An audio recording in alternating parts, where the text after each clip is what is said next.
You're lucky. Welcome for you. Okay, I think so we're live. yeah, we're live for like the past 10 We're live. seconds now. Oh We were God, just my hat is. bullshitting the queer agenda. That's right. We were. Everything's good to go. But that's okay. It Yeah, doesn't matter when it went live because we're here once again.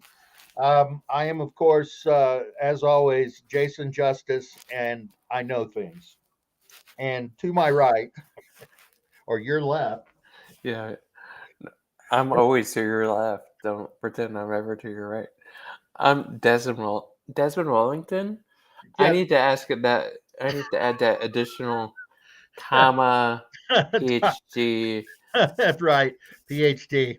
doctor Okay, kind all of right. shit. So you're a Yeah, smart guy. yeah. Okay. All right. No, So, he is. Jason, what are we talking about this week? We got a whole bunch of shit to go over. I believe that we're going to start out with a beautiful little thing from a couple of weeks ago we were talking about, which is reported here in Westward. It's called City Brawl, how the Denver City Council has taken the subpoena power away from the city auditor, and nobody knows why they would do something like that. I mean, the city auditor needs to be able to look at different things. So I'm going to put in the chat that original article from May the 4th. Okay. And now I'm going to put a new article in, which is about how last week a bunch of whistleblowers that work for that are part of the Carpenter's Local 555 and Millwright Local 1607 spoke during the public comment to say that the companies that are contracting with the city and county of Denver are evading their taxes. So here comes that one. Oh, and by the way, welcome everyone. It's good to see you. And we hope that you hang out with us. I know we started late, but that doesn't mean that we aren't filled with love for you. Um, it just means we were late. So this is a thing. We were wondering why Kevin Flynn was like, hey, business interests have asked us to take away the auditor's subpoena power because they're going to want to see payroll and things like that. And so this is what the article says. This is in Newsbreak Denver. This cat, David Heitz, he does seems to do a pretty good job. So, David, thank you for the article. So tax fraud, a dirty little secret. According to the United Brotherhood of Carpenters, tax fraud in the construction business is a dirty little secret. They explain on their website how it works. Unscrupulous employers gain an unfair bidding advantage of up to 30% by knowingly misclassifying workers as independent contractors, paying in cash off the books, and running other scams, often simultaneously, the union says. They skirt the requirements to pay workers' compensation, unemployment insurance, basic payroll taxes, wages, and overtime. Basically what this means is the community is cheated out of millions of dollars in taxes. They're not paying into they're not paying into the social safety net, right? They're not paying into Obamacare. They're not paying into Social Security. They're not paying into workman's comp. The city, he doesn't. They don't understand why the city isn't going after that money because it helps the city to have those taxes, right? They could use that money to shelter people experiencing homelessness and other things, which is true. He said that this Frank Solano of Carpenter's Local 555 says that there's a widespread outrage about the continued misclassification of workers in Denver and the large numbers receiving cash payments for work. He explained that people not on the books don't receive health insurance, workers' comp, all of that stuff I just mentioned. Um, Tax fraud, he says, in the construction industry has reached crisis level. And not paying benefits is a form of wage theft, y'all. It really is. And so they're talking about in this article. You should look at it. It's a pretty short little read.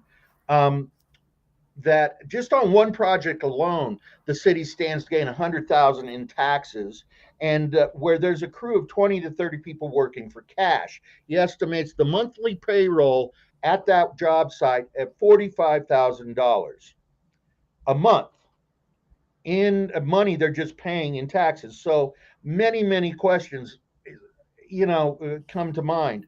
The first question is, why are people who are members of the Democratic Party, like on the city council, why are they so against the worker? So I actually have an interesting little project for us. I'm gonna copy and paste this in. There are three big questions that I have. And what we might be able to do is to use them and call into the city council for their public comment, which I believe is coming up on Monday. We'll also post a link of how to get into that. But here are the big questions that you can do. You only have 3 minutes, and everybody knows that I am not verbose, so 3 minutes is really a long time for me. That's a little joke. That's a little self-deprecating I humor. don't know. Okay, so why is the city council giving air cover to corporations that are breaking employment law? Why isn't it a priority? It cuts off, so you're going to have to split it. Okay, sorry. Sorry. Danielle's on the back end making sure Yeah. that I don't look like an idiot, So I'll which say may be that.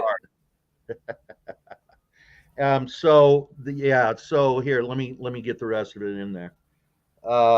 Thanks for telling them. Yes, Danielle, I'm okay with that. And here's the third question. So the three questions I have is, why is the city council giving air cover to corporations that are breaking employment law? Number two, why isn't it a priority to make sure employers contracting with the city pay into the social safety net like Obamacare, Social Security, and Workman's Comp? And the third question, my fellow comrades out there wondering about why people in government aren't transparent, is, how do city council members benefit from this? So the city council voted 11-1 to repeal the auditor's subpoena power. And Kevin Flynn is talking about how business interests came to them all in a tizzy about not wanting to provide proprietary information. Uh, we're talking about proprietary information about how our tax money is being funneled to corporations and companies that are subcontractors of the city, and how they're paying that money. Transparency is always a good thing in government, and when it comes to taxes, especially. So, here's a link to how you get on the city council docket. Oh yeah. Yeah, it's right. It's every Monday, a Yeah, every Monday. specific Right. time, right? Yeah, 4:30. Hmm. Um, and let's see. Am I? So, like, can I like share my Yeah, interaction absolutely. Please, experience with Kevin please. Flynn? Yeah. He's like the most obstinate person you'll ever meet. Um, the organization Right Choice Voting for Colorado tried to reach out to him about bringing ranked choice voting to Denver, and he just kind of lies. He's like, "Oh yeah, Denver had ranked choice voting, like in the 1930s during Prohibition era." And you're like, "No, we didn't have ranked choice voting. It was Buckland voting." And you give him information around that, and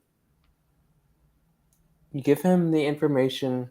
He looks at it, and he just comes out like, "No, um,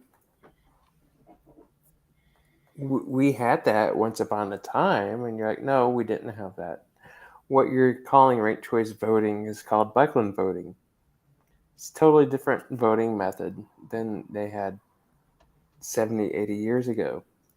And he just pretends that his version of reality is his version of reality.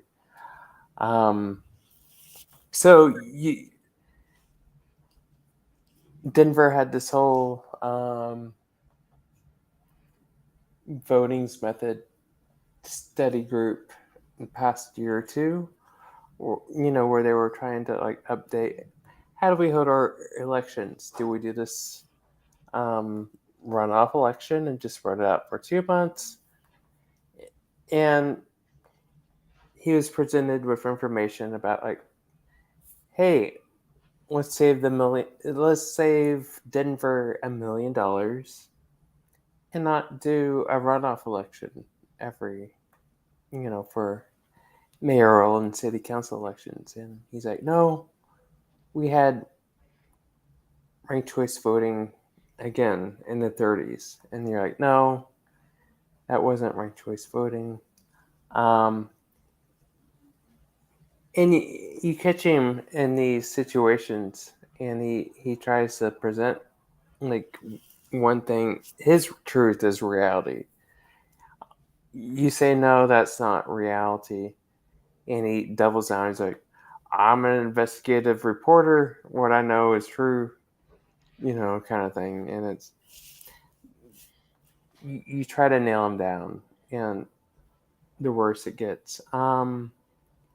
So not totally surprised that he's doing this with the contractors. Um, it's kind of true to his kind of behavior in the past.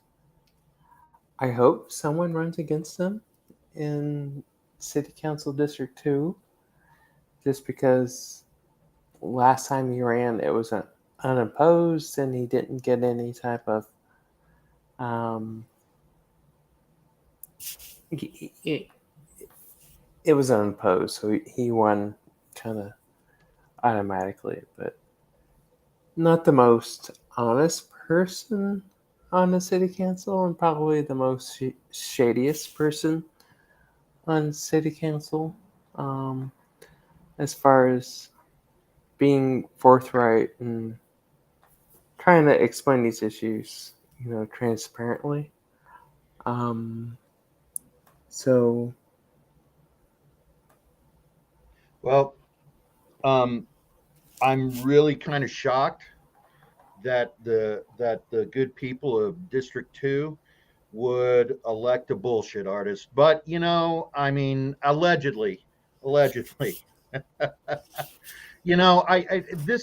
this is par for the course, especially in Denver right now with the extreme amount of gentrification and nobody, not it just feels like that this city council doesn't give a shit about anybody but somebody that can write and I shouldn't say that either. It doesn't seem like they give a shit about the working class people in this town. They're, more focused on supporting business interests who obviously are ripping off the working class people in this town, and they just think it's okay. This is really bodes really uh, does not bode well for the mayoral race that's coming up. At least two of those people on the city council are thinking about running for mayor, and they both supported this lack of transparency. This is ridiculous. So I can tell you all right now, we in the past we've had a questionnaire that we've sent out to potential people running for stuff. We have that questionnaire. We're going to massage it, and we're going to send it out to these folks. Like the next thing I'm going to put in here is some of the people that are actually running for city council. Um, that's an interesting point. Like one of the things that jumps out to me was like um, he did this whole news segment on CBS 9 back in like 2016, 2017, and they're like, why do you hate ranked choice voting? And like the one reason he had was like, well, the Oscars use it, and the Oscars use it to award Birdman, as best picture. are you kidding me? And that was his whole rationale. Like, if like I guess like Birdman was like the next picture up in Yeah, as you right, would then. right. But he's like, I'm really into this movie Boyhood, but the Oscars used ranked choice voting, and it went to Birdman, which I admit it wasn't the best movie in the world, but the fact that that's your only piece of evidence, so he's just kind of a joke, I guess, in that realm that he just that was his one piece of evidence. Like we use this voting method in this one niche movie category, and we can't use it in our city, even though like Minnesota uses it, Utah uses it,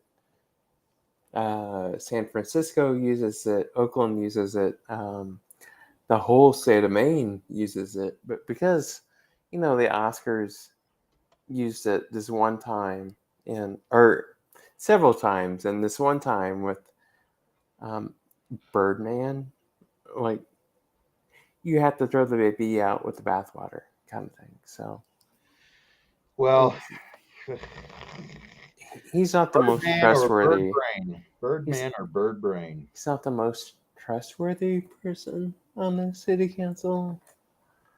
Well, Um, I think that this actually would be a good time for us to run a change to the city charter and put in a cleverly disguised IQ test for all city council members and see how we do there. Anyway, allegedly, because I'm Allegedly. not slandering anyone. I'm not saying anyone is not the sharpest tool in the shed. Although Kevin, you might be up there for the top of the heap on that one. So, Yeah. moving. Should we move on to who's running? And Yeah. basically, Yeah. we're not gonna we're not gonna really talk about any a lot of these people who are running. They're your uh, garden variety Democrats. I will say that there's a woman running named Shannon Hoffman who is actually talking about things like the houseless and working class population, but she's also doing in a program that trains Democratic women to run for office. So yeah, that's not really part of their agenda anymore. Is the working class and houseless people. Anyway, there's a dude. Is this not Tony Pickford is running again? He's kind of a perennial runner, but a lot of people do like him quite a bit. Who's the dude that we were talking about? The guy. There is a Republican running. Oh, the guy. The What's the dude, guy's? Yeah, yeah, Travis Leaker I think so. Yeah. at large. Yeah. Yeah. Yeah, director of development at the University of Colorado, president Hmm. of the Capitol Hill United Neighbors. Oh my neighborhoods. Oh God. Um, It's cute. He thinks he has a chance, right? well, but he was also on the NARAL's pro-choice Colorado board and the Conservation Hmm. Colorado. Yeah. He doesn't sound like a right winger, but let me. I don't know. They don't. Anyway. Yeah,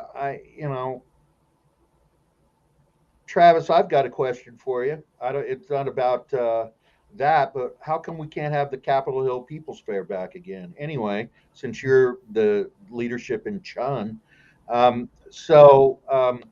yeah, I mean, He's a Republican, right? I don't know. I don't. I thought he I was, think he is. I think he is. but okay. Well, let's. I don't want Um, to. I don't want don't to. want to slander him. I don't want to slander him. Put the fash label on him right Yeah. away. Yeah. Yeah, I was thinking about tonight, talking about the GOP just had their primaries and everything like that. but as you can probably imagine, it was just a shit show of who could actually goose step the highest. I believe that's how they rank their people, and they're actually running the woman that's being indicted uh, from Grand Junction on voter. What does she do? What is it? Voter fraud Yeah. and stuff. She's running for Secretary of State. Yeah. So they couldn't run fast enough to the fascist side of the Republican Party, which is, I believe,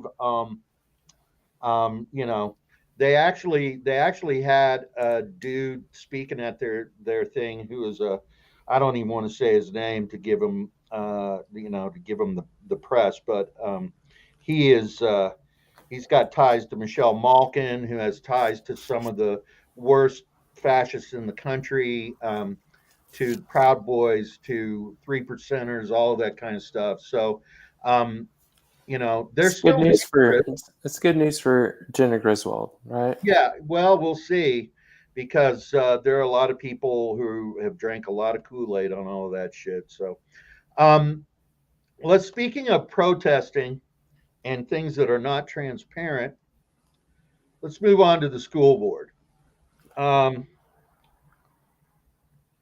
so here is an article. So DPS is going to close some schools because enrollment's down and all this other stuff. And there are a lot of stakeholders in typical DPS fashion. Um, they have um, a declining enrollment advisory committee made up of at least 30 members, including teachers, parents, and staff. The people that they left out of that are Spanish speaking folks.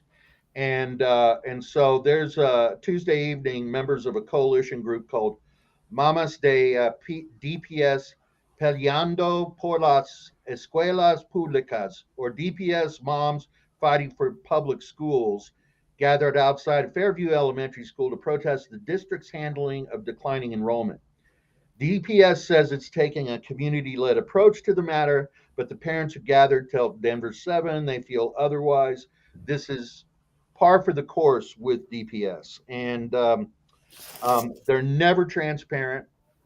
There's always some kind of fuckery going on when it comes to issues that address what the community wants. And so they never learn, they never learn, they never learn.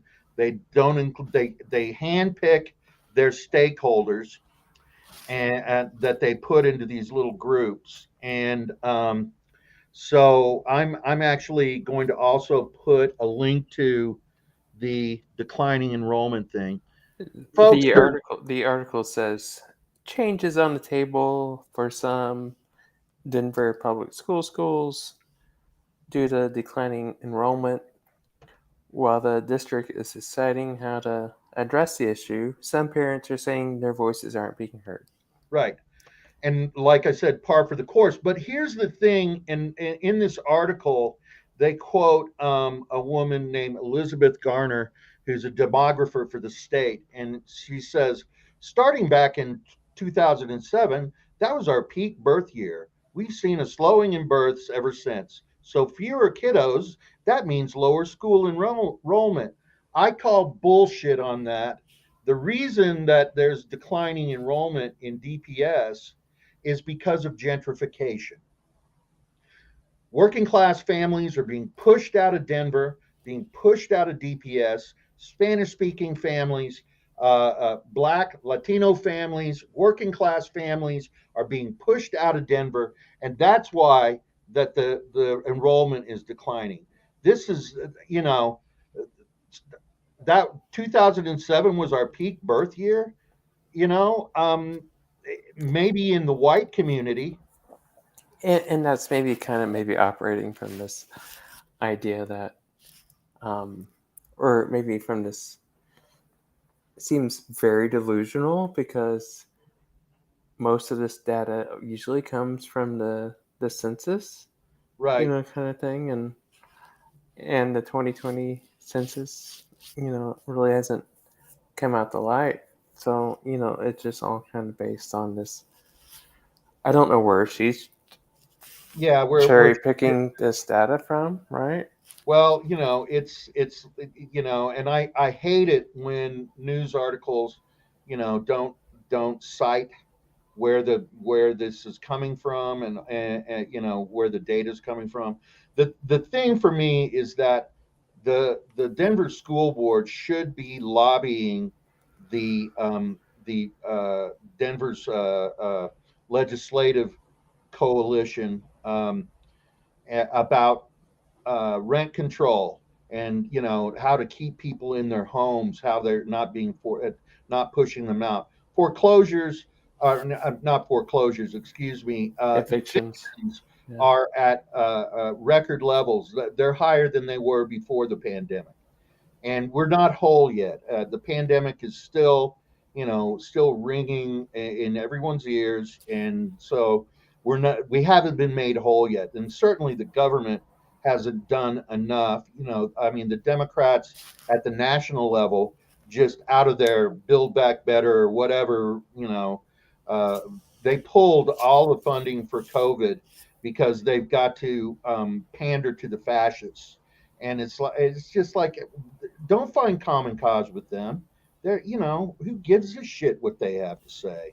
They're not the, they're not the people that are out there. They may be out there suffering, but not to the extent that the rest of the working class is. So I put a link to DPS's declining enrollment, DL community feedback, the advisory committee. Let's see. Uh, Nita Gonzalez is on it, Veronica Mays, Kim Manning, Ursetta, Rachel Sandoval. There's a lot of people in here who've been players in education. Kim Manning Ursetta, I believe, used to be president of the Teachers Union. But, you know, um, Nita Gonzalez used to run Escuela. Uh, I'm trying to think of the name of it. Anyway, it was a charter school that got shut down.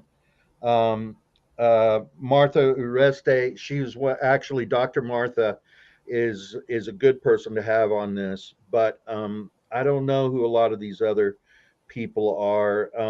Dr. Martha was uh, one of the plaintiffs on the Che lawsuit, which actually is a lawsuit that makes sure that there is second ESL classes going on in there. So there's I don't This is a rare situation when Jason gives someone a compliment. So, if Jason gives you a compliment, that's a big deal. Yeah, Uh, she's really. I mean, she was one of the first Latinas to get a doctorate in education in the state, and so the Che lawsuit was extremely important, and something that my partner and our the chair of the Denver Greens, Andrea Merida, fought for. Actually. They were trying to revise the Che lawsuit so charter schools didn't have to deal with English language learners. And if it hadn't been for Andrea, that would have gone through, and that would have been precedent in the country. So now Brown v. Board of Education has tacked onto it that charter schools can't weasel out of teaching English language learners. So it's a big thing. It's a big fucking deal. The Che lawsuit was a real substantive strike against the white supremacy that has been inherent in Denver public schools throughout its entire existence. So enough about that. So that that's just so that's you know that's going. plenty about that. That's plenty about that. That's good. Yeah, it is good. So there are some good people on this committee. We just don't know who the rest of them are. Yeah. Nita Gonzalez is actually Corky Gonzalez's daughter. So Oh, cute. That's Arasa, you fun. know what I'm Good saying? for her. Yeah. Yeah, their whole family's always involved in Colorado Being on the right politics. side of history. Yes, they are. Well, but Yeah. I mean, God love them, but they're Democrats anyway. So moving on from that, No one's perfect. No one's perfect. I what can you do? So Yeah. let me put this in here. Speaking of rent control, and this is the thing about being on a legislative board, electoral board like DPS, is that you've got some clout with the other elected officials in your community. So they could be taking this fight to the legislatures about rent control.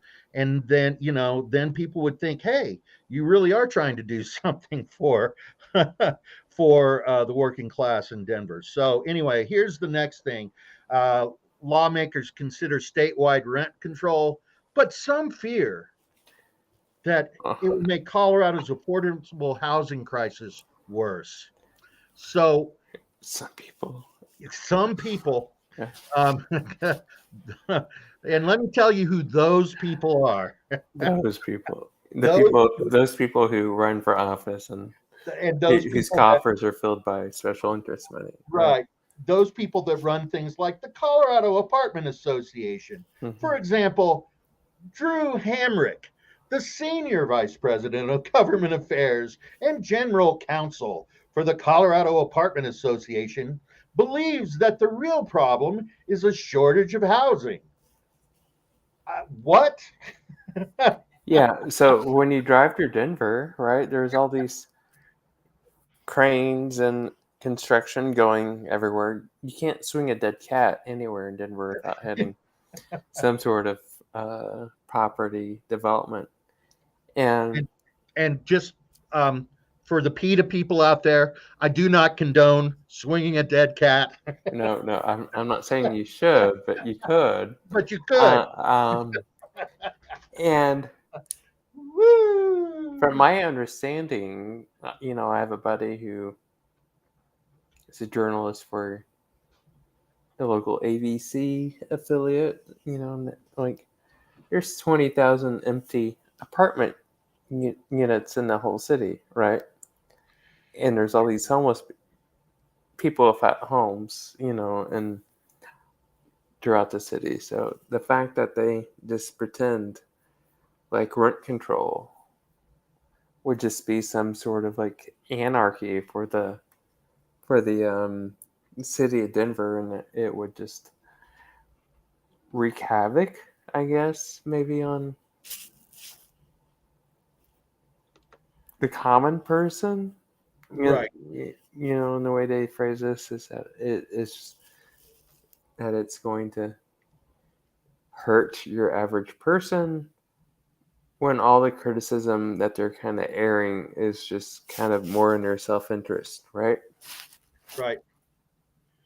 This is I'm not going to say this is gaslighting, but it edges right up to double speak. Yeah. Oh,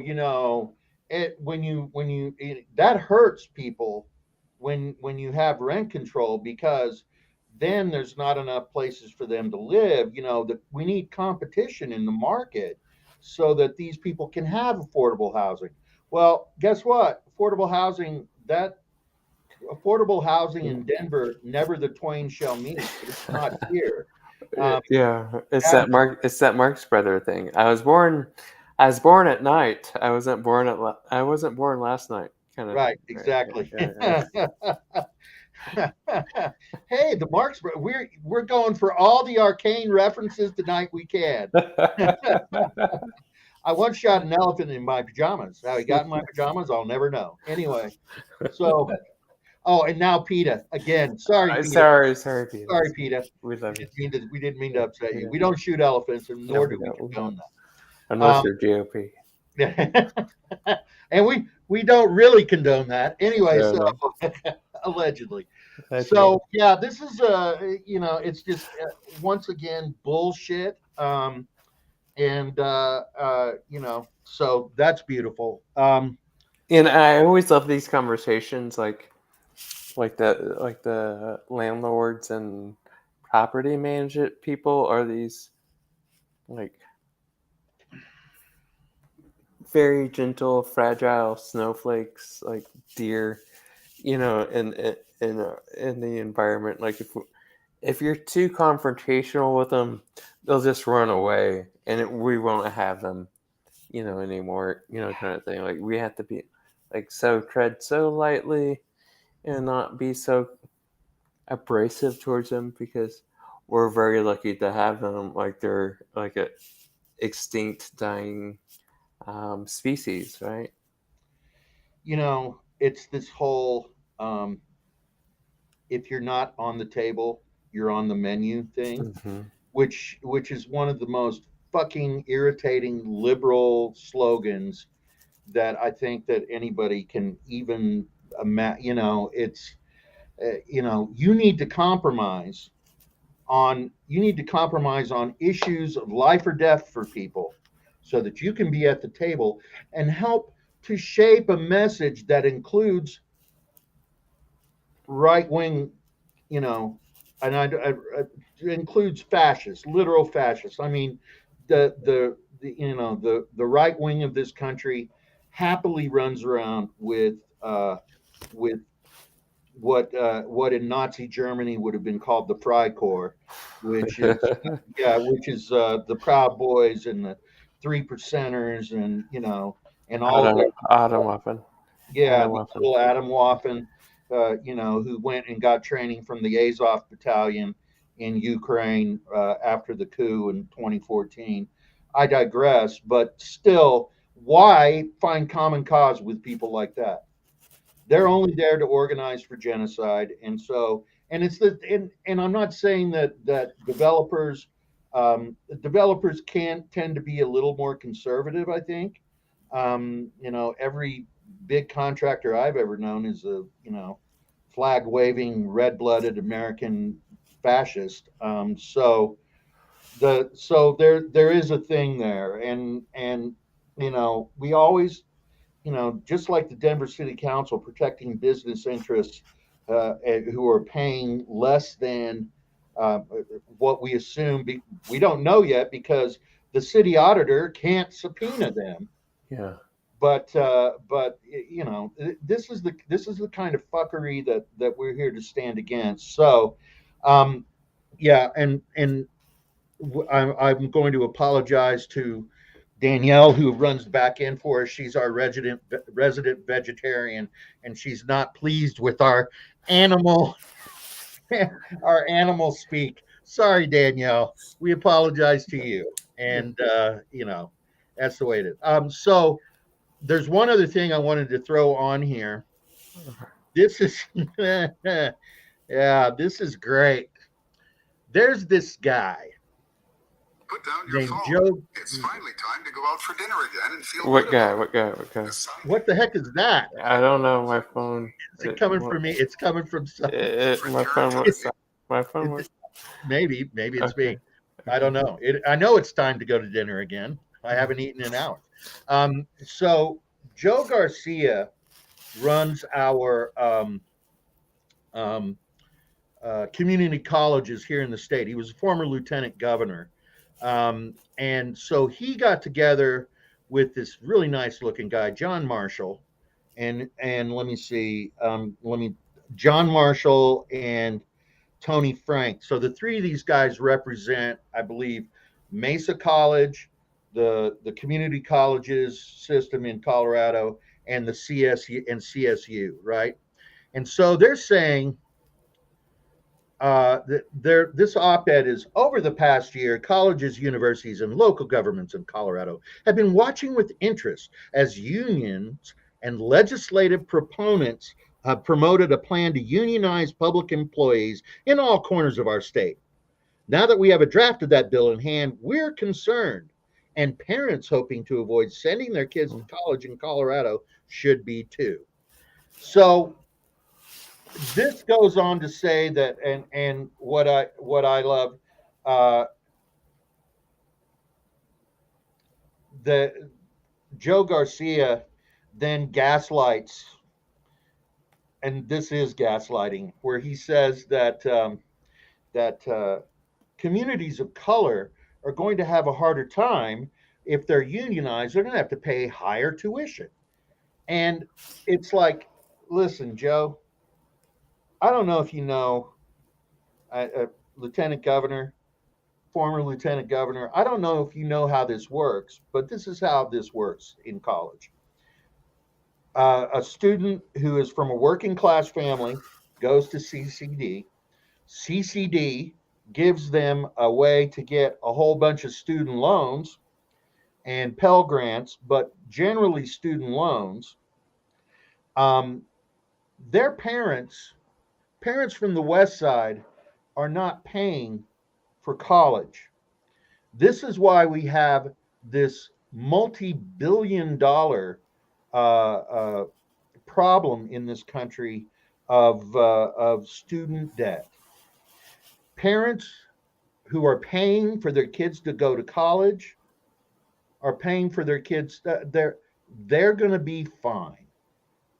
If you've got enough money to pay for your kid to go to college and not take out any student loans, then you're going to be fine if this all goes up, if tuition goes up. I don't think it's going to go up. This is just the same bullshit that corporations and big business hands out. You can't unionize because it's going to cost people more money on the to buy our goods and services if we have a union that we have to deal with. And it's absolutely ridiculous. It's not true. The And you know, here's Go ahead. and you look into this things like higher education, right? Like you compare maybe the new PhD person going into a college faculty and compare their salary to like the guy that manages the football team, or the coach of the football team, or the sports person, right? And it's very disproportionate, to that degree. So this idea that college professors unionizing, or people, at the very low end, of a college system unionizing, compare them to the athletics department. Those are the people who make all the money, in the college system. And you try to pin this, like, ooh, like your child's tuition is going to go up because these these like low level professors who come in are demanding equal pay. It becomes very absurd very quick. That, like, there was this big thing a month ago in one of the UC University of California professorships. They were advertising this job, where they basically said you weren't getting paid anything. We're not going to pay you anything to become a professor here. And it caused such an outrage that they actually had to retract and apologize for posting that job listing. But the idea that universities are overpaying professors, or that they're going to overpay professors who unionize, and you compare it to like the upper tier of like the university president or the administration, and the like I said, like the football coach or whoever manages the sports team. Like it doesn't hold water, right? Well, this is actually, what they're saying is that they don't want their adjunct professors to unionize, Yeah. and so tenure is not the same, not as easy to get anymore. They increasingly have gone to adjunct professors. I think everybody kind of knows what adjunct professors are. They're basically contract labor. They come in and they teach 2 or 3 classes. They don't really get benefits. It's basically, and we're talking about people with advanced degrees, with master's degrees. I know these people. You know these people. I know Yeah, these people. yeah. It always breaks my heart. And I'm a musician, so um, these people, people go to school. Music is very important to this world. Hmm. Yeah. It's a It it, starts with the humanities and the arts degrees, right? And it right. usually kind of works its way up. Right. And Um, so, yeah, so this is really just targeting adjunct and professors, and that's who they run they literally run higher education on the backs of these overworked, underpaid, highly credentialed people. So this it's all due respect, Joe Garcia, you're fucking full of shit, and so are yeah. these other guys.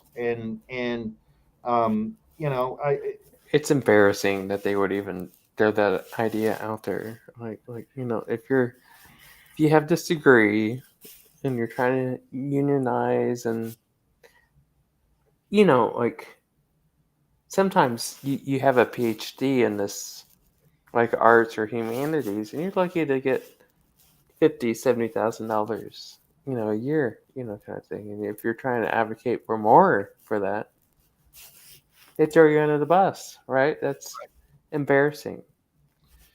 Well, it's a it but this is also par for the course with elected Democrats. Joe Garcia is just one of many. I can. Former Lieutenant Governor Barbara O'Brien Uh-huh. was on Denver Public School, the school board, and very anti-teachers union. Absolutely, there's a whole group of Democrats called Democrats for Education Reform, that's made up probably of your state legislators. Who your state legislators are probably part of that, and they are a union busting organization. So this is the thing. I think our main point. Oh, and if you have any, by the way, if you have any questions for us in between the live streams, go to our Facebook page, Denver Green Party, and you can send us a message there. We're happy to field your questions in the off time. If you have an issue you'd like to bring to our attention, that would be great. We want to interact with you. We know that people are watching these after the live stream. So if you come to this sometime this week and watch it, we'd love to hear from you.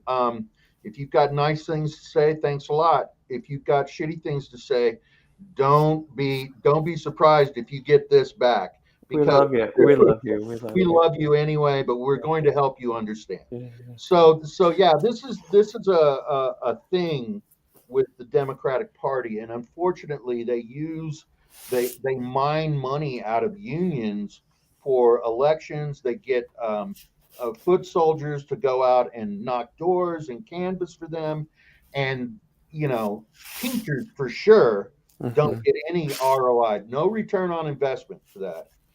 They generally get people that are really shitty. That supposedly there's a slate of union supported, union positive people on the Denver school board, and I can already see 2 or 3 of them who are really cracking, who are moving more towards the privatization side.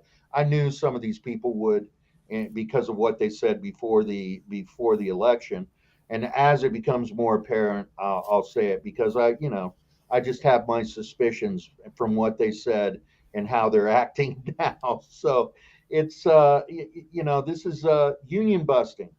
It's a thing, and unfortunately, what I think that rank and file folks in the good people that are Democrats, that are still that still have confidence in the leadership in your party, um, they they don't give a shit about what you say, and I learned that as a Democrat, and that's why I left there, and that's why we're here talking about this kind of stuff. So we probably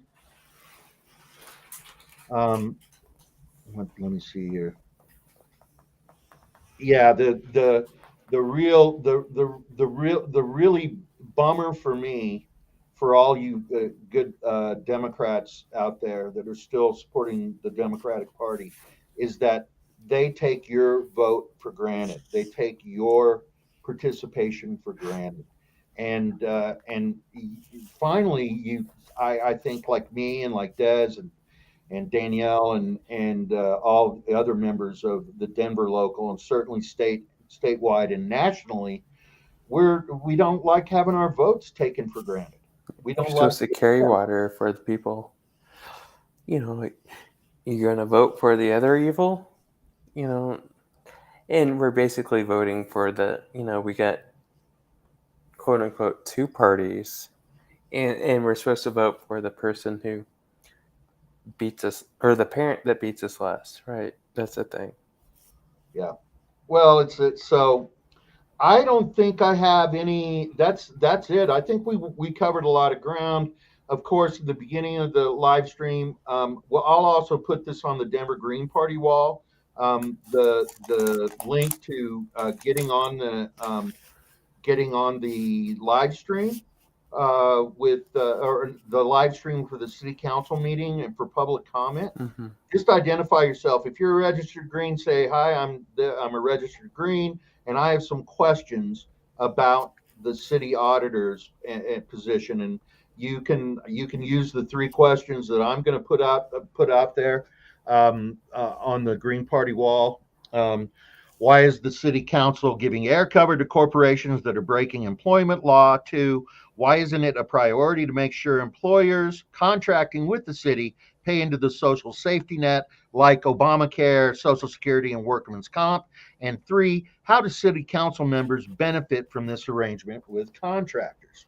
And yes, they're not going to answer you, but they need to hear this from not just the union people, but they need to hear it from us. And the union people that are going in there whistleblowing need to know that there are people paying attention to this, and that we care about them, and that there are comrades out there, and we support them, and we're at least going to make some noise. So I think that's all I have tonight. Um, Doctor? That's all I got.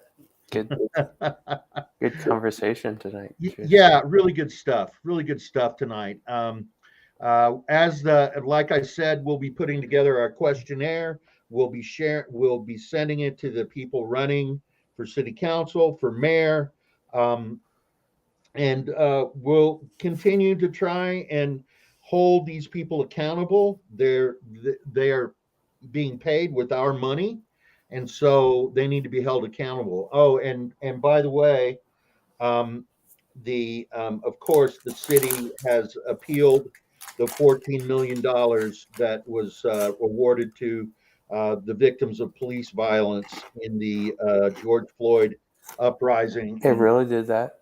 yeah, they're already appealing it. We talked about this last time. There was a gentleman who was on trial in Aurora for self-defense. A fascist tried to drive his SUV into the crowd of Oh protesters, yeah. and he was charged with first-degree murder or first-degree attempted murder, and then they downsized that to first-degree manslaughter. And despite the fact that he had a great defense, and he had lots of people testifying for him, they convicted him. Of course, so he pulled a gun and he shot 4 or 5 rounds at the SUV that was coming at the protesters.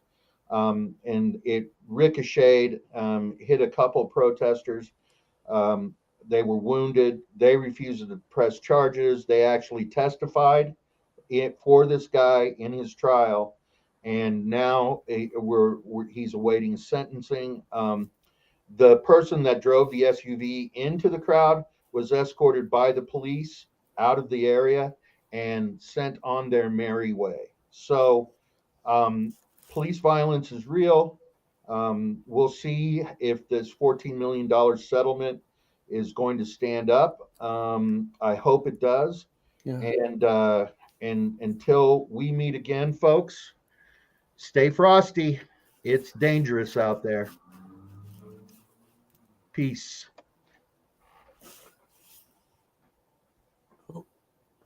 We're still alive. Still alive. I see the thing in the corner. We're still alive. Love you, people. Love you. Love you. But